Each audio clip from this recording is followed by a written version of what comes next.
Sound, camera, action.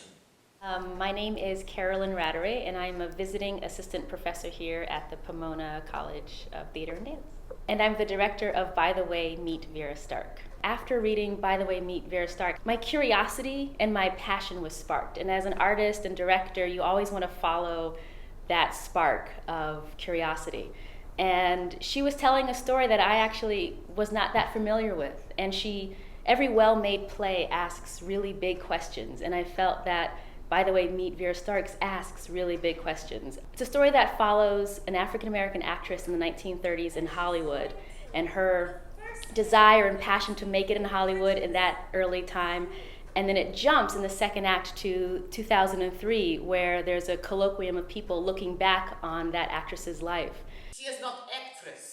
She is woman who wears a miserable life like blossom about to flower, and it is beautiful. And the question arises, was that sacrifice of those early actresses worth it in terms of they had such talent, but they were given such limited roles to portray? And Vera Stark, a fictitious character that Lynn Nottage made up, though based on real life people, asks that question. This play was an amazing spotlight on that story, and I think that's what good art does. It brings to light little known stories that we can ask questions about and be moved by and all of that good stuff. Because this was based on real women that lived in the 30s, I just started devouring what was life like in Hollywood in the 30s. That's the thing about directing a show. You become a detective of history. I look for actors who are not afraid to make choices. But when you have an actor who, yes, has the lines and is saying them, but also you can see that it is, as I say in class, passed through the sieve of their imagination, that they have made a choice about this character, that they have an instinct that they want to follow about movement or a bit to do. 5 to 10 minute portion of a movie that's part of the actual play, and that is meant to be filmed as a movie.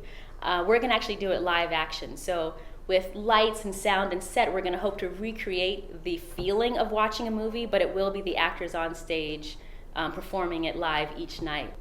I love the challenge of, okay, so it's my job to create a space where they feel safe to create, and then I walk that line of giving them enough structure and yet also allowing them to bring their own insight and creativity to it. I want the audience to understand that history is malleable, that our understanding of it is malleable.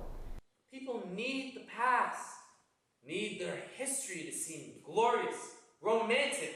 It is time for cinema to take a bold new leap. It is time to capture the truth. I want to feel their struggle, the rhythm of their language. I want actors that... No, I don't want actors. I want people.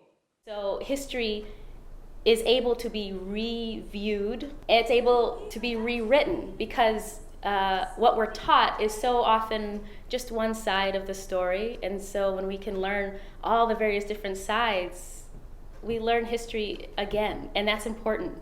If we dare to engage with the question that history, that plays, that art asks us, well then we can say that we've expanded ourselves as humans, and that's a beautiful thing.